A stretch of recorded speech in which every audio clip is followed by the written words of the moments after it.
Good afternoon. I'm Shannon Derejo from Creamer Media. Welcome to our webinar on tailings retreatment and rehabilitation. Our distinguished panel will discuss how best to untap the growth potential of tailings retreatment, as well as strategies to advance effective mine rehabilitation programs. In the wake of high-profile failures of certain tailings facilities around the world, questions abound regarding the adequacy of measures to secure these legacy sites. Our webinar today is sponsored by DRD Gold, Weir Minerals Africa, and Jones & Wagner. We thank our sponsors for making this event possible.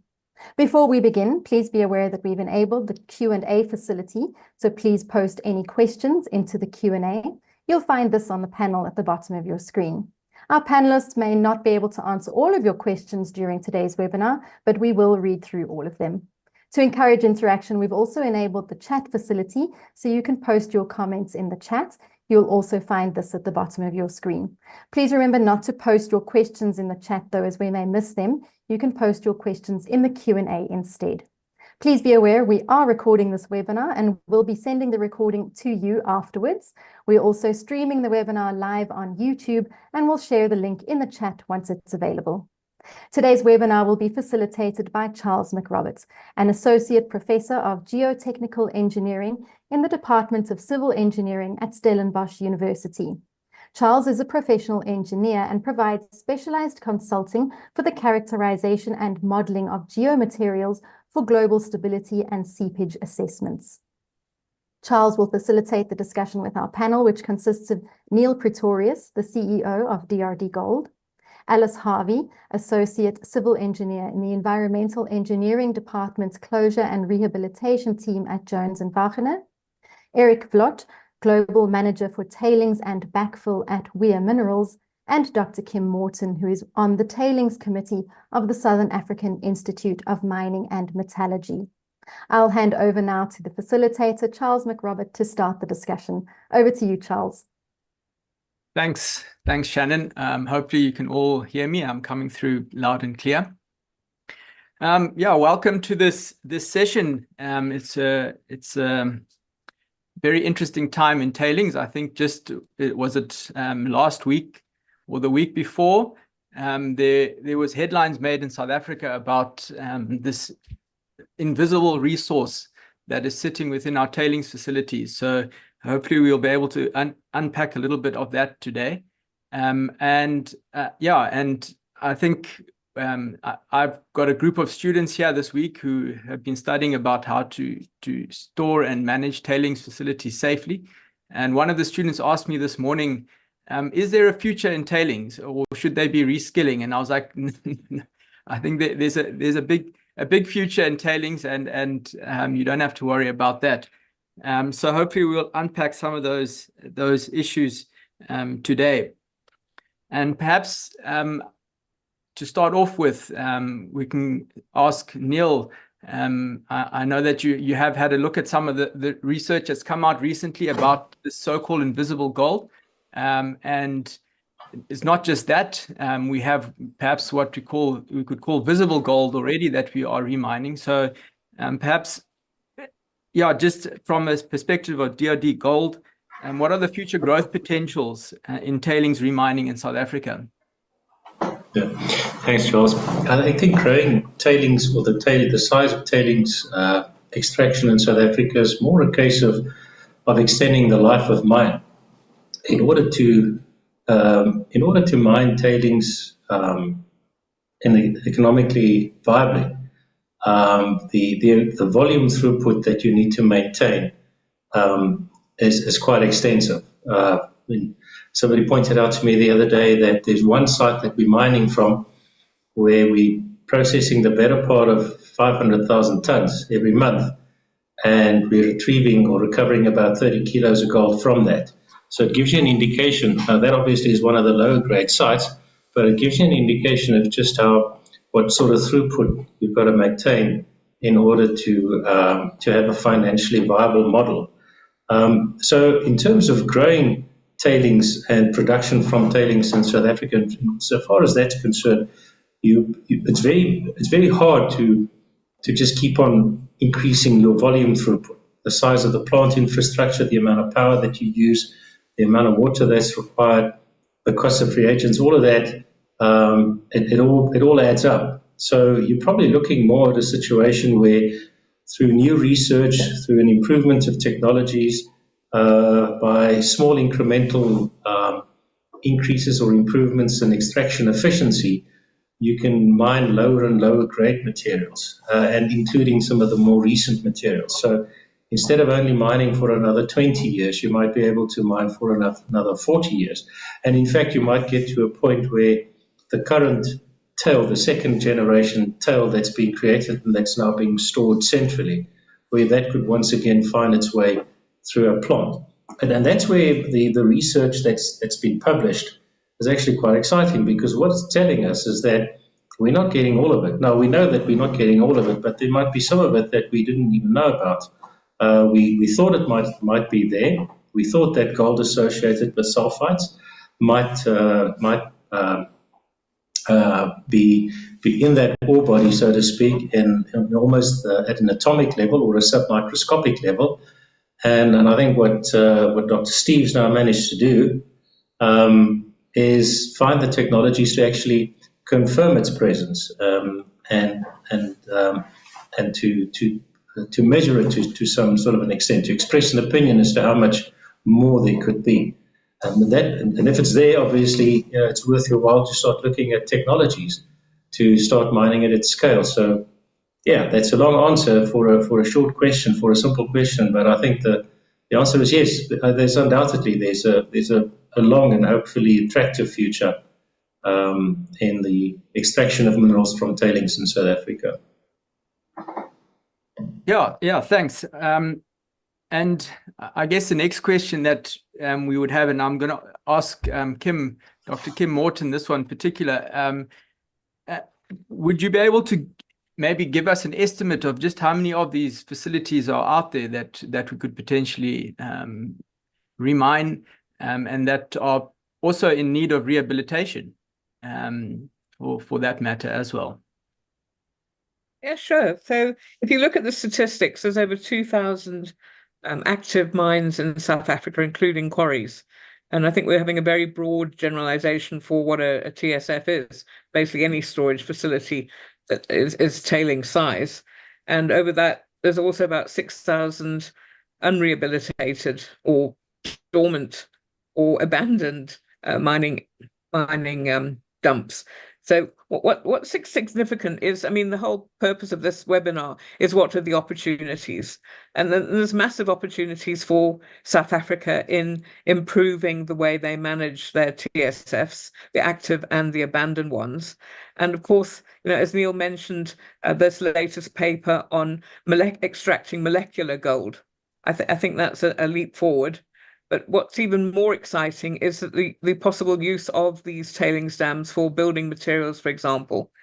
And the opportunities are enormous. We've got, I think, about 337 that are high risk that need immediate attention. And as you know from Jagersfontein and sadly Brumadinho, and before that Merriespruit, it does need to be addressed. So the DMR really needs to lead the way with making these TSFs more safe. But what has been happening through the industry is most of the mining houses are stepping up and finding that there is opportunity to improve their social license by increasing the amount of effort they put into managing their TSFs. And I'm sure everyone around South Africa is familiar with the mine dumps you can see every day, central Johannesburg, Belkom, all along the Witwatersrand belt. And what the Southern African Institute of Mining Metallurgy is doing is through our tailings direction board, is we've got about 20 people on the committee that are across the whole industry and very interested in advancing tailings management and getting it to the forefront of expenditure for mining companies and to the forefront of the DME and Department of Water Affairs. Because as you know, the reason I got involved in the tailings space is because a lot of tailings dams have a significant amount of water in them. And what's been happening, sadly, around the world is everyone's hooked on monitoring the movement of the tailings dam. And of course, when a tailings dam starts moving, it's too late to stop it. You actually have to monitor the cause. And one of the biggest causes once a tailings dam is erected or once a slope is established is the weight of water in that slope. A wet slope is far more unstable than a dry slope. So there's great opportunity there to advance monitoring of the volumes of water in the tailings dam, the pore pressures affecting the slope stability, and then put in mitigation methods to drop those water pressures and reduce the head of water, reduce the weight of water in that slope, and therefore increase the safety factor in situ. And that is being, we are definitely leading the way in South Africa. Companies like Insight Terra and TechWise are installing a huge amount of instrumentation into tailings dams so that the companies that manage them and the governments that have to monitor them understand that we're looking at the cause, not the result of the weight of water and the failure.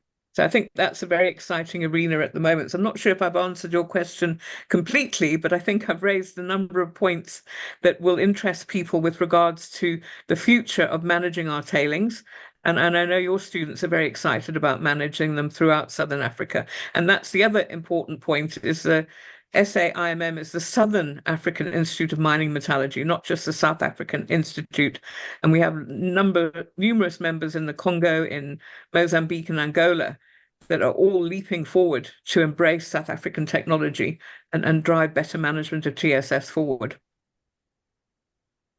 Thanks. Yeah, so my initial question was really around how many we've got, and obviously there are a lot and that need rehabilitation and remining, and there's a whole ecosystem that goes around that. And perhaps my next question, I'll come to Alice from Jones and Wagner, and my question is how does remining and rehabilitation how is it that we combine these two things? And shouldn't we just leave them alone? Why is there this synergy between rehabilitation and remining? And perhaps touch on how Jones and Wagner are able to assist in that process. So, yeah, I mean, I think one of the things, sort of misnomers when we remine, people not in the industry don't necessarily understand that tailings still needs to be deposited somewhere. So I think that's the first thing, is that the tailings doesn't disappear. We remine it, we extract the minerals that we're looking for, and that tailings needs then to be managed. However, the legislation has changed, the guidelines have changed, the processes that we use have changed, our stability assessments have improved significantly. And so when we remine tailings, it typically needs to be placed in facilities that are better managed and better controlled than the historical facilities. Things like, for example, we're now requiring that a lot of the facilities are lined. Whereas historically they wouldn't be, and that would have a groundwater impact. Stability assessments, as I say, have improved and changed, and we're seeing that significant change in the way that we assess stability. So when things are remined and placed in, say, Neil referred to a central facility, there's more onerous conditions for managing safety and environmental impacts from those facilities. And then not many of these facilities have been successfully rehabilitated. So Dr. Kim referred to over 6,000 abandoned mines in the country. That onus sits with government to manage those facilities. Typically, they're not being managed. They haven't been fully rehabilitated. So they're sitting there. They do still have existing risks and environmental impacts and safety risks that are not necessarily being managed. If they're then seen as a resource and remined, then there's more control about what happens to them. You mentioned the word central facility. Maybe you can just elaborate on what you mean by that term. So I think we can ask Neil refer to that, but I think typically a lot of the tailings that were deposited are in smaller facilities and now are being managed more centrally in larger facilities. Neil, I think that's what you were referring to. Yeah, that's absolutely correct. So all of the material that we are reclaiming in the Johannesburg area, and for that matter in the West Rand as well, we don't send any of that back to its original, to the original site where it was being reclaimed from. once it's processed, it gets sent to for final storage. It gets sent to a large central facility that is obviously managed to a different set of standards than the standards that applied when tailings were established initially. And where the things that Dr. Kim was referring to earlier, in terms of maintaining a particular safety factor, whilst at the same time also ensuring that that the impact that this facility has on the environment, that is also properly managed, where all of those systems are in place. And also importantly, we talk about the visibility of this. Obviously, the objective is then for this facility to at some point in time become barely visible, and you do that by way of cladding, by way of re-establishing vegetation on the sides of this facility. And this is something that you need to start with early on in the life of the facility, because it's going to cost you so much money over time that if you leave it right up until the end, then you're just not going to be able to do that. So when you posed the question earlier, Charles, of what's meant by rehabilitation through the reclamation of tailings, that's pretty much part of it. The whole process of lifting the material from where it is at the moment and cleaning up those sites and returning them either for sustainable use or restoring the initial environmental state of that site. And then also ensuring that the final storage facility is managed to a particular standard. All of those things need to take place. Well, it's either intrinsic in the process or it needs to take place as you go along, because you won't be able to do it after the revenue flows have stopped from the production of product. I think so it's basically called it's the term that we use. Sorry, Alice. The term that we use is concurrent rehabilitation, as opposed to closure after the mine has been after production has ceased. Yeah, I mean, that's an important factor, and I think that's one of the biggest challenges with historical tailings facilities, is that if rehabilitation is left till the end, there's insufficient funds available to do that rehabilitation if closure planning hasn't been done effectively. So concurrent rehabilitation is very important. But I think the other thing I just wanted to raise, Neil, is about location. I mean, a lot of those historical facilities, big towns, cities even have been built up around them, which poses a safety risk to people in close proximity to those facilities. And it also means that that's prime land. So if that tailings is removed and placed in alternative locations that at least now are less prime land, and obviously are managed from a safety aspect, that's got a double advantage as well. Yeah, so it sounds like a real opportunity to be able to remine these facilities, get some income, and then to correct the mistakes that were made there and to build a better managed facility that can store the material and is designed with closure in mind.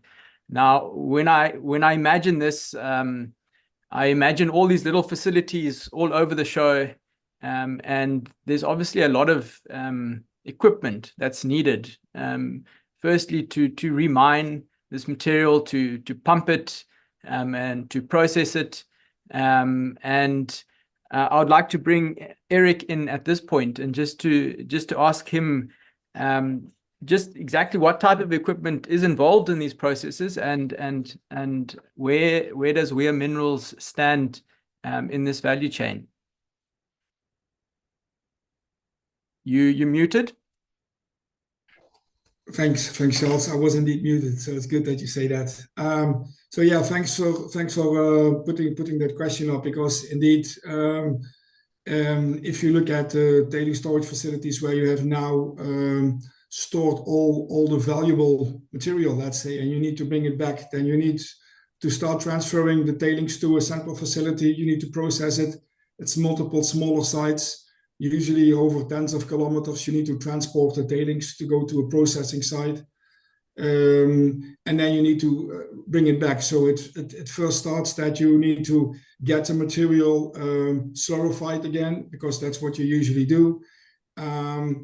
So usually it is partners that play a role there with water jetting. So you make sure that all of that tailings is basically liquid again, so you can start pumping it, because pumping is usually still one of the best ways of transporting it. But then you need to start separating the material out, which can be in a variety of systems. But if you talk about cyclones or screening, and you talk about getting that stuff out, then that is the part where we will come in. So we have the brands like Warman, like KVEX, which are really recognized in that space.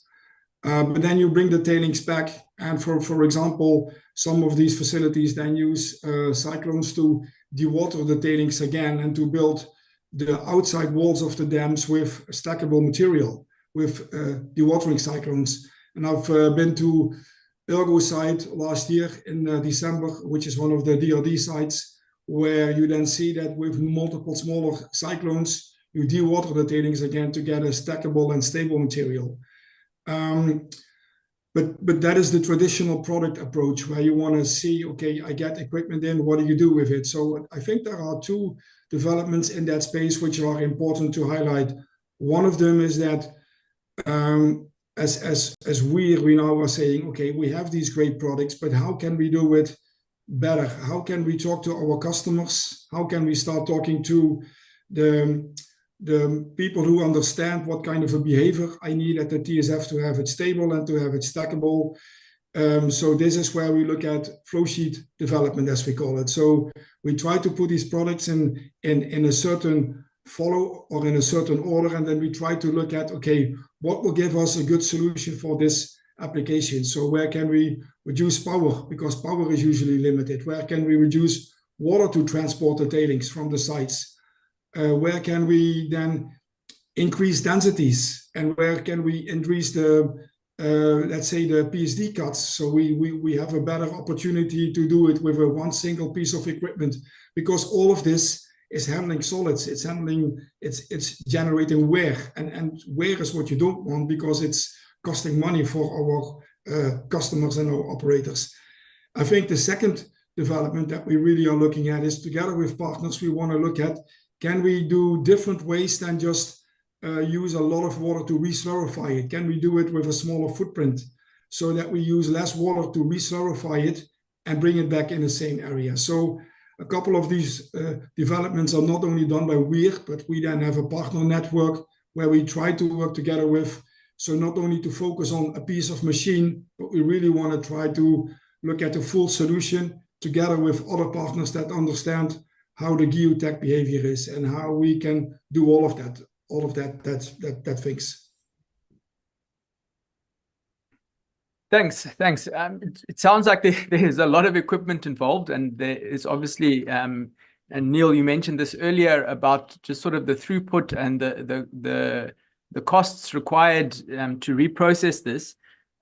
So maybe a question to you: how do you actually balance the costs associated with particularly the environmental, social, governance, commercial, all these aspects? Is it something that can be done successfully?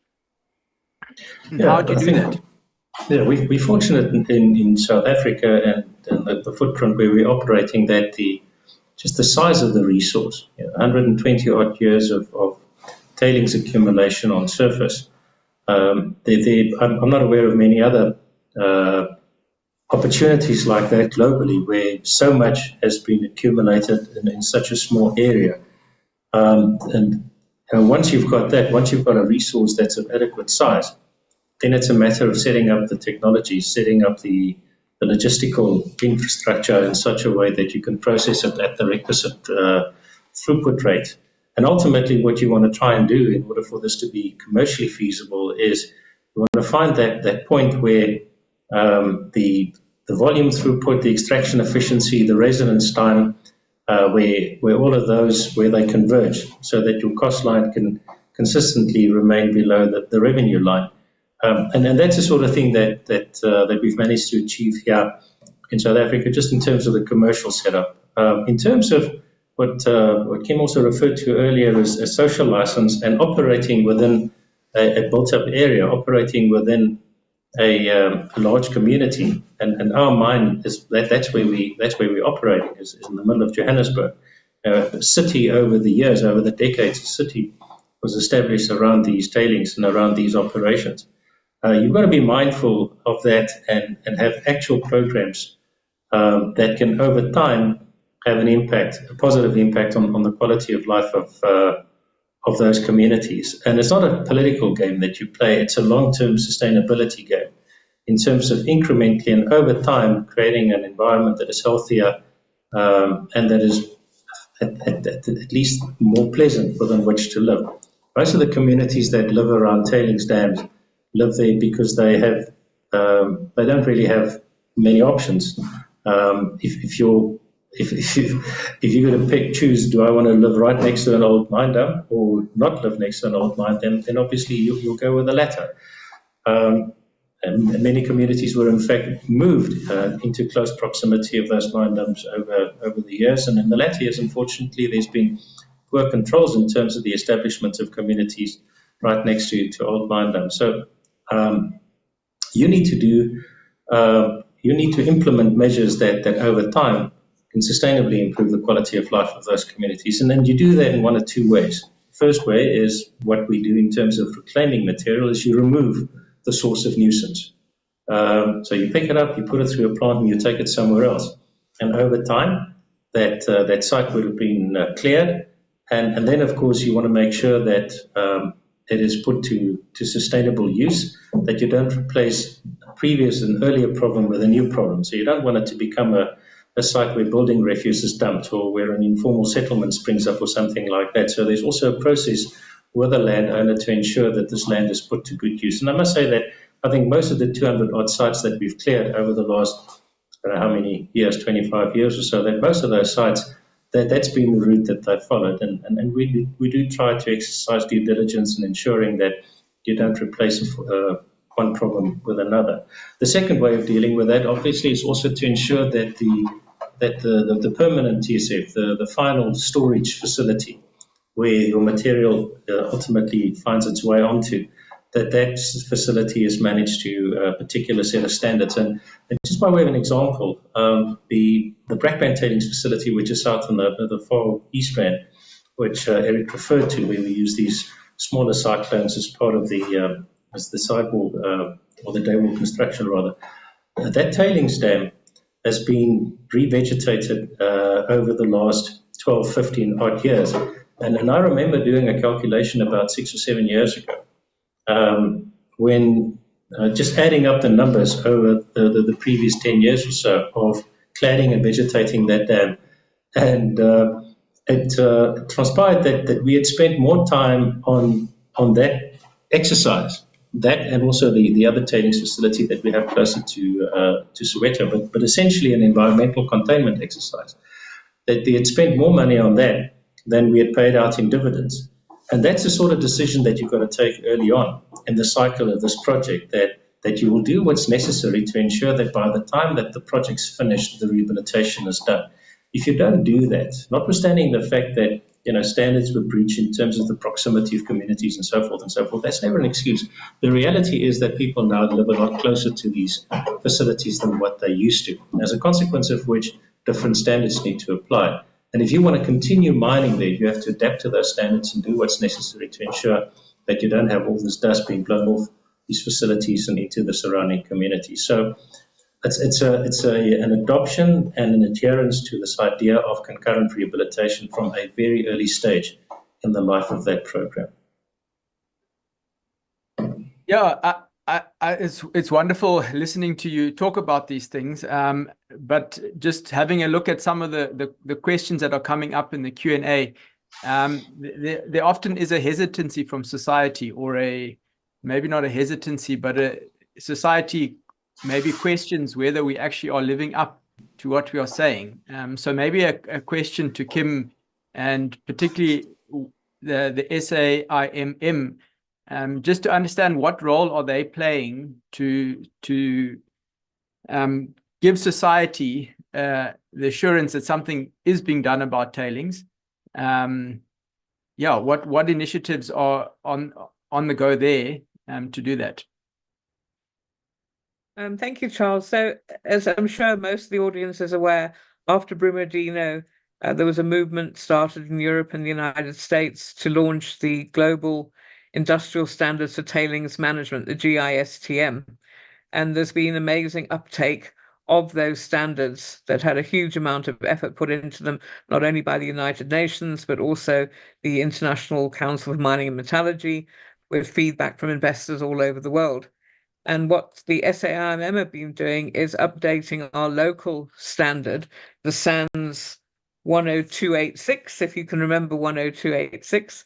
We're updating that SANS, and that's being updated by a very powerful committee of people like John Waits, of Andrew Copeland, of James Dutchman, through the SAICE as well as the SAIMM.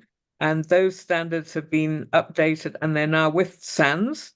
And then they'll be going out for public consultation, so that the South African standards, which, as Neil highlighted, we have a huge amount of tailings close to people living in South Africa.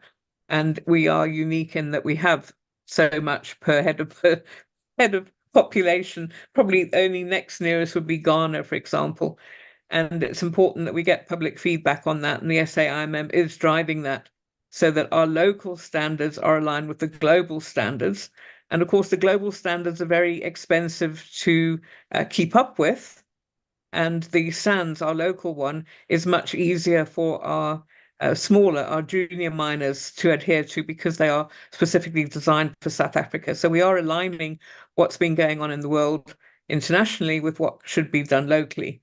And what's significant about the GISTM is they're also planning on launching an institute for tailings management. And believe it or not, the CEO of the International Council of Mining Metallurgists is a Joburg boy. Rohish Diwan is from Johannesburg. So South Africa is very close to his heart. And there's moves afoot to get the institute established here. Because as we know, with the weak rand, international funding gets far more bang for their buck locally. So I think watch this space. We're pushing quite hard for the institute perhaps to be located here. And then we'll again be leaders on tailings management from a Johannesburg base. So we also have another conference coming up next year on tailings. The previous conference in Johannesburg was very, very well attended. We had nearly 800 people from around the world discussing tailings, with a particular bent on rehabilitation and management of it. And that conference will happen again soon. And we have, as you know, through a virtual platform, we have a lot of international interests as well. So I think the SAIMM is doing its best not only to raise knowledge in the public and obviously the practitioners across the industry, but also raise standards throughout the industry. Yeah, I'm also a part of some of those SAIMM activities, and I know a substantial document has been written, but it's just trying to get it through the final stages. That is proving quite difficult. And hopefully, maybe some of those people listening to this will be able to join with us and to get that standard through. My next question is to Alice. One of the requirements of these new standards, or even in fact legislation in South Africa, is that those people who are specialists or who are qualified to provide input on these different factors are actually consulted. So my question is, are you seeing mining houses or mining companies turn to experts like yourself to get advice on how to remine and to build new facilities and to rehabilitate old facilities correctly? So I think, yeah, I mean, Charles Jones Wagner isn't involved in the remining space, but we are extensively involved in operating in the monitoring of facilities, surveillance. We are involved in the closure and rehabilitation space once the tailings is redeposited, and of course can give specialist input on that.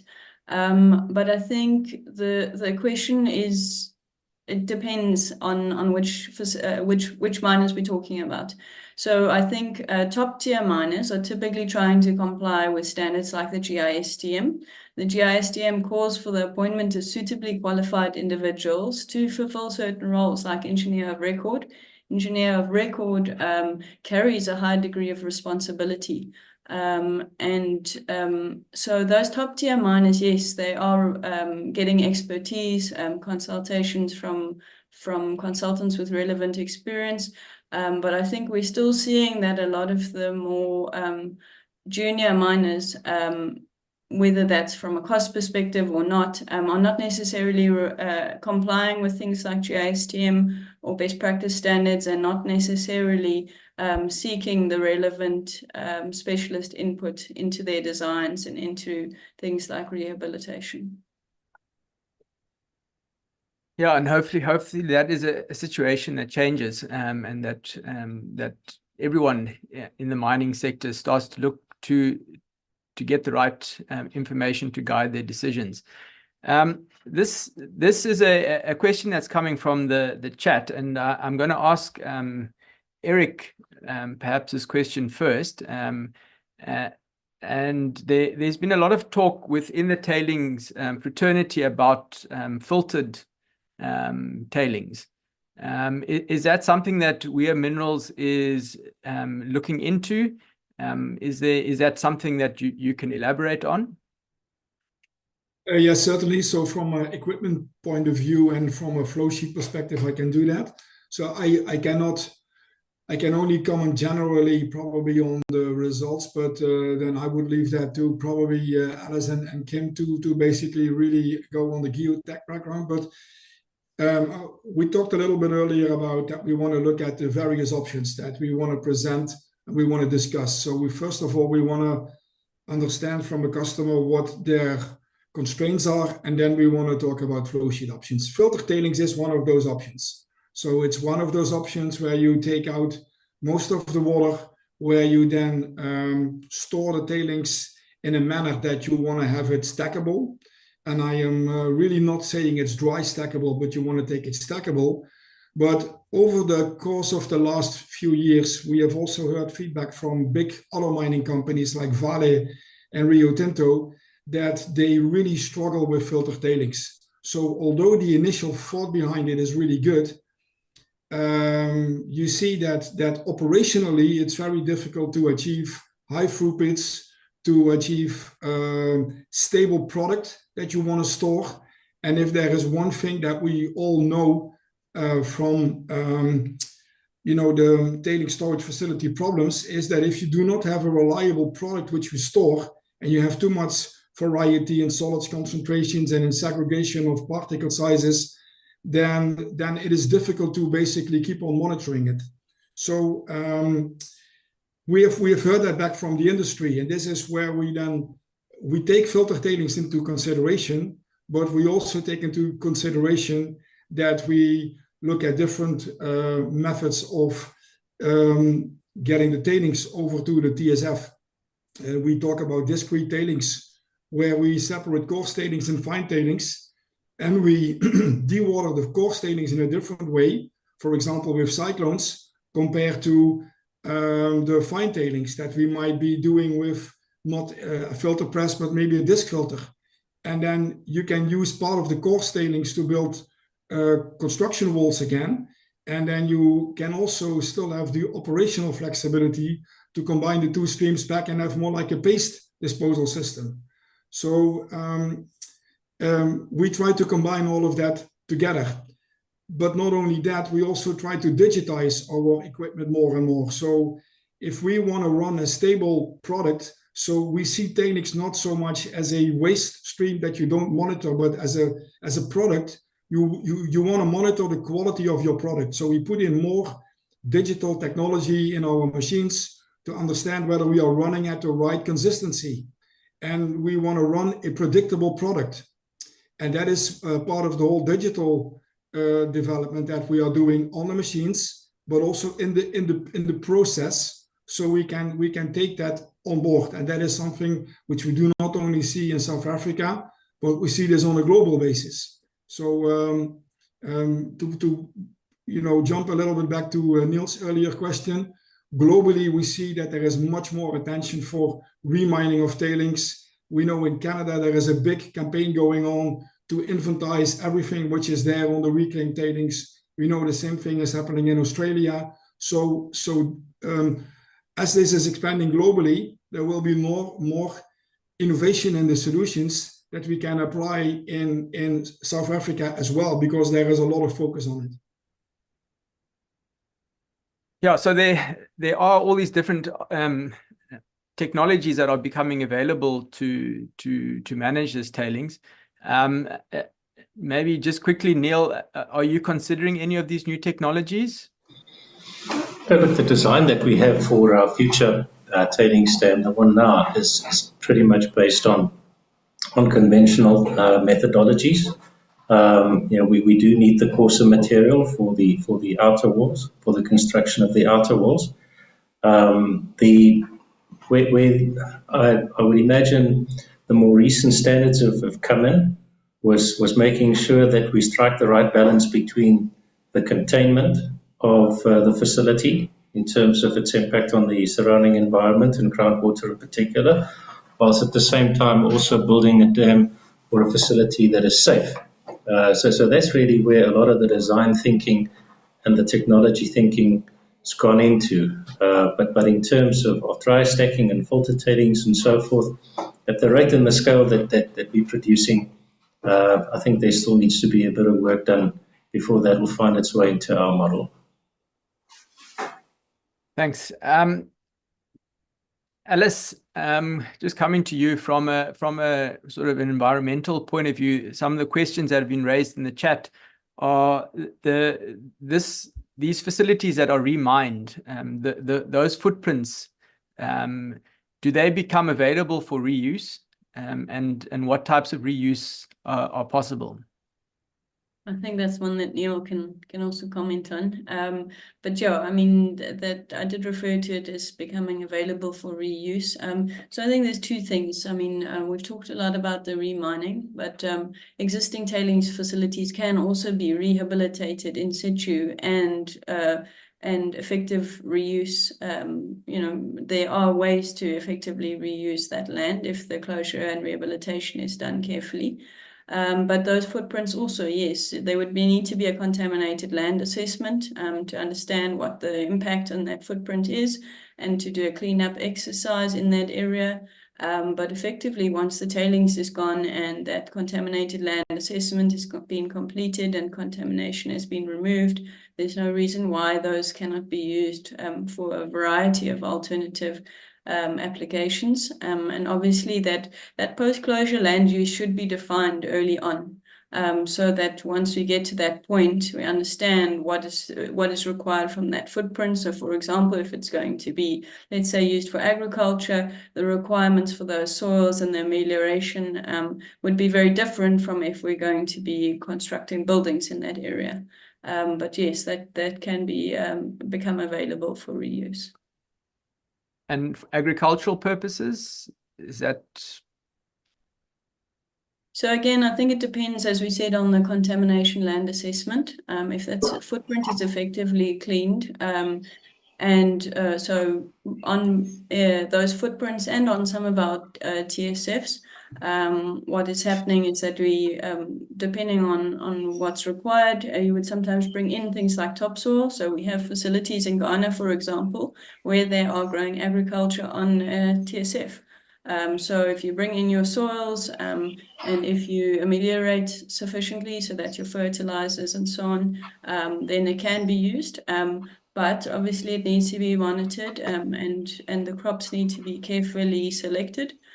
So in one of our facilities in Ghana, they are monitoring the vegetation and they are picking up heavy metals in that vegetation because the plants are picking up the heavy metals from the TSF itself.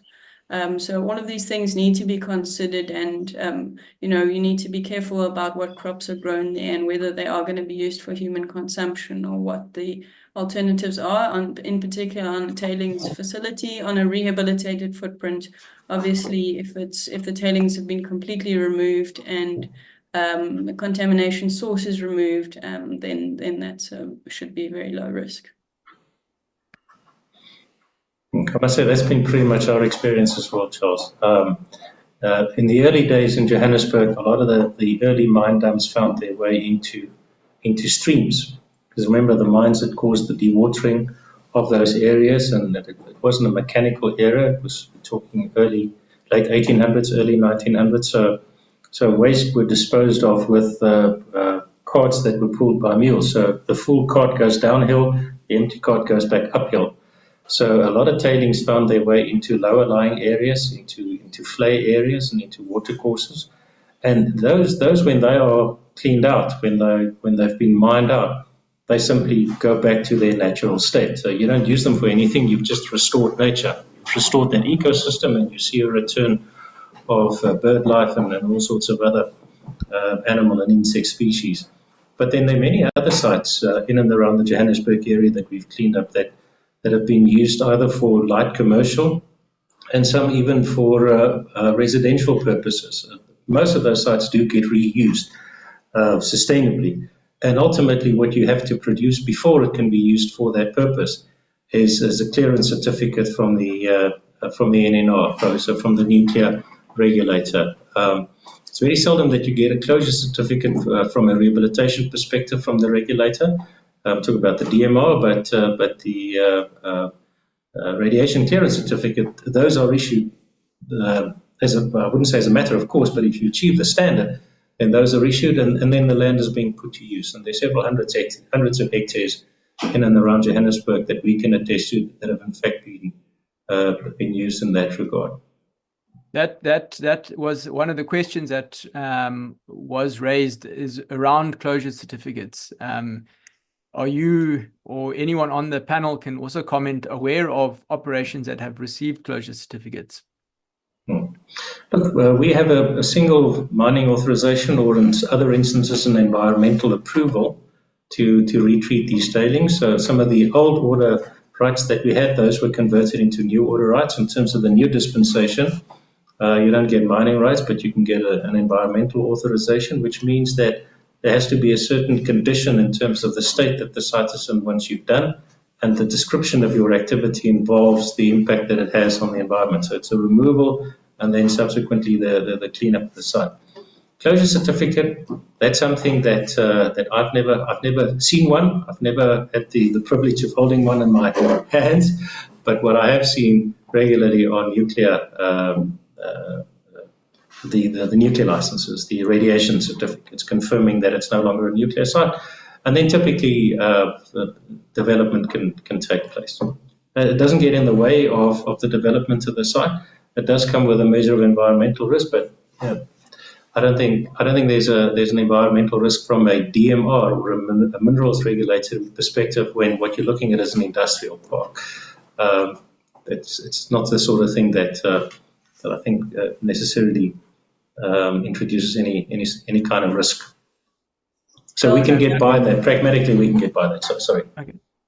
Charles, if I can maybe also just respond on closure certificates. I mean, it's one of the biggest challenges we see in this industry at the moment, particularly of rehabilitation of existing facilities that aren't going to be remined, is that we're getting very few closure certificates. Some have been issued. I think they're all in the Western Cape, and they're typically for small operations, things like quarries. We're not seeing closure certificates being issued for any of our big mines. And it's a significant problem because it doesn't incentivize mines to rehabilitate their facilities. And so for a variety of reasons, but partly because of a challenge around closure certificates, is we're getting what is sometimes referred to as a pass the parcel approach on these facilities. So once the top tier miners have finished mining to the extent that they feel is economically viable, they sell on to mid and junior tier miners who sell on. And sometimes that even gets to the point where it's either abandoned or the final miner goes bankrupt. And we've seen issues around the closure provisioning not being ring-fenced from creditors. So that money then goes to creditors, and then government sits with another abandoned facility that hasn't been rehabilitated and that doesn't have funds to rehabilitate or close it. So yeah, it is one of the big challenges in this industry is that we're not getting closure certificates. I don't know, Kim, do you want to add anything to that, or? No, it is an ongoing problem, and I think it's something we just have to live with. I can't see our government taking a stronger lead in this. So it really is up to the individual's conscience and the mining companies' consciences to actually try and improve how they leave what's behind. Okay, we getting, I'm just going through the questions here just to see if there are any, maybe, Kim, you mentioned sort of alternative uses for these mine residue streams. Would you like to elaborate on some of those? Well, it really is, how long is a piece of string? The use of stuff that's already been graded into a sand-sized particle is really up to the imagination. And I see we've got a couple of people joining us in the webinar that are already remining tailings. We've certainly seen where the tailings are not radioactive being used for brickwork, or being used for building sand, for using for construction. But of course, as you highlighted right at the beginning, this reprocessing to get out the molecular gold is quite an exciting space. What is happening across the industry, and I'm getting a lot of clients worldwide, is using more backfill. And I see in the new mines I work on there's a steady stream of companies going straight underground, not open pit, because that means you use less and less waste rock. So using an underground mine and then backfilling as you go is basically building a tailings dam underground. So that is building huge impetus around the world. I think you've seen in Congo, Cameroon, for example, it didn't even consider going open pit. It went straight underground, and the backfill there is being used to backfill the open stopes and increase their extraction. Because once you backfill, it means you can go for more extraction because you're strengthening. I've seen the same in Russia. I've seen the same in Mozambique, and it's also happening in South Africa. I've got projects in Idaho where backfill. So it's not just building materials, but actually using it to strengthen the mine underground and increase extraction. And that seems to be a worldwide phenomenon. We're getting more and more technically astute. I think cloud-based decision making is meaning you're bringing in crowd decisions, and I think innovation is happening faster and faster. I'm sure Neil's seen the speed of innovation in the mining industry increase. So that would be a major comment, that the usage at the moment is in backfill. Eric, Charles, I can actually, yep. Charles, I can actually add to that. So one of the things that we see as weird is if you look at base backfill systems, what Dr. Kim is referring to. Indeed, globally, it's really picking up in Australia and Canada, where you see for all the advantages, as you just highlighted, recovery of the underground mine, you get the strength back, but you store your tailings underground. That is really picking up significantly, where we also see that is one of the solutions that by default, they want us to do research upon and offer systems for that. So that is indeed, I can back that up. Absolutely. Okay. Yeah, so backfill is obviously another option that is available. Perhaps just looking if there's quite a number of questions has come through, and it's just difficult to decide which one to go for. But maybe we've got about 5 minutes left. So maybe we'll just go around the room, starting with perhaps Neil, and just if there's any final comments that you would like to make and to add to this discussion to close it off. Certainly, Charles. And maybe just reflect on the comment that was made earlier with regards to the on-selling of mining operations and that they're being transferred sort of progressively into a weaker set of hands. I think what you're finding increasingly amongst the sort of operations that you would want to be associated with, and those are most of the larger companies in South Africa. The attitude amongst executives and management, I think, has changed over time. And whereas in the past, your typical mining cycle would be one of finding a resource, developing it, mining it to sort of within 5 or 8 years of closure, and then onselling it because it becomes non-core. And up until that point that you're selling it, your efforts in terms of environmental practice really more aimed towards containment of the environmental impact as opposed to the actual rehabilitation. I think that is part of a bygone era. There might still be some operators who sort of operate along those lines, but increasingly the attitude has become one of we will mine this resource and then ultimately close the mine because we want our legacy to be a healthy legacy. You're finding increasingly also that some of those old sold assets are now featuring in litigation involving the original owner. So there's also an element of commercial risk and reputational risk associated with selling a mine into the wrong pair of hands.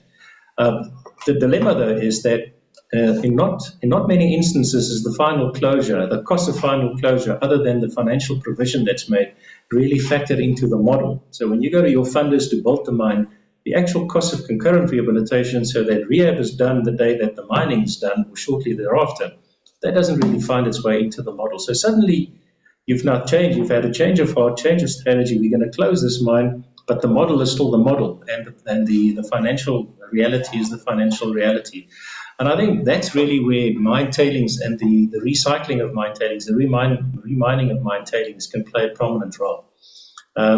People are very excited about the commercial potential of mining tailings in the context of a business. But I think its true value really lies in dealing with that legacy and dealing with that distortion that's found its way into the model.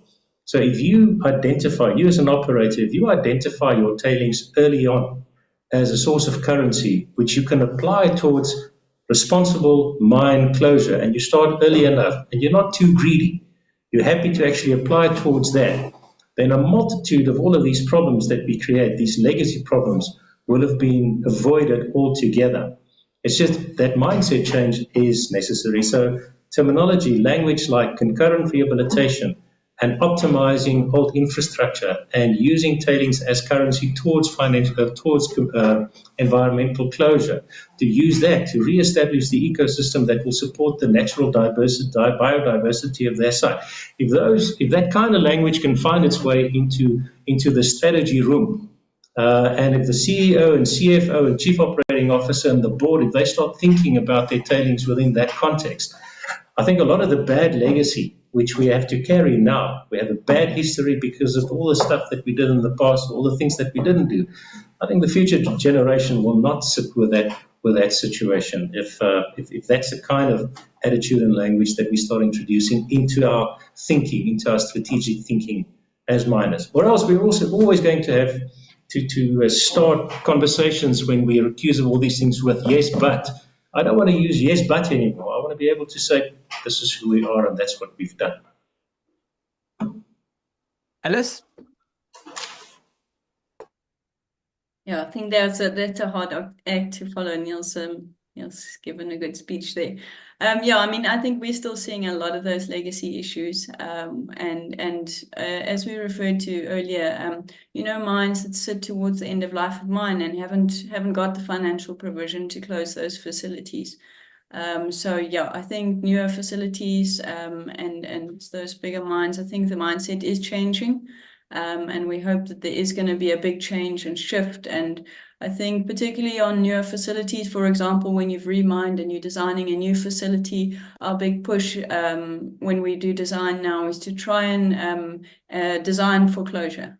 So have closure in mind all along, and that's not just rehabilitating the side slopes with some grass as you go, but it's much more economically efficient to think about closure right at the start, as you say, bring it into the boardroom, into the financial planning, but also into the designs of those facilities. Think about what the post-closure land use looks like, so that we can effectively design those facilities for closure right from the start, rather than be trying to put a band-aid on on the problem at the end when there's not much money left.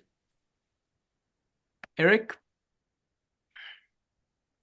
Yeah, so what I see is the discussions that we had today just highlights how you have to connect all the dots together. So it's not only looking for a piece of the puzzle, you look at all of the aspects and you try to connect everybody together so they look at these sites and projects in a more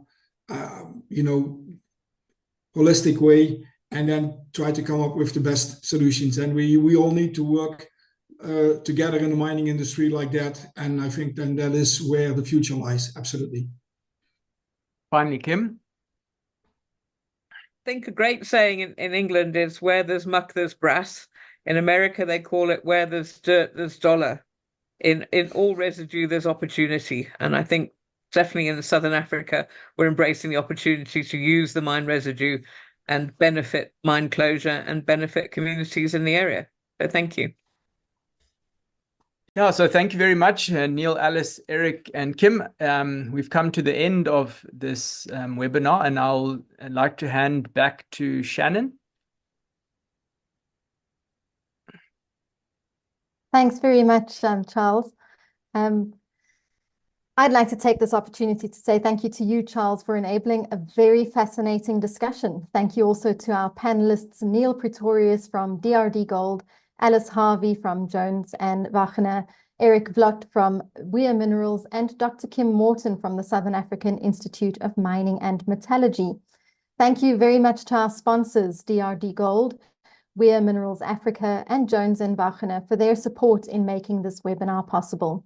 And finally, thank you to the attendees for taking the time to join us for this discussion on the growth potential of tailings retreatment and rehabilitation. We hope you found this event engaging and informative. We really appreciate your participation.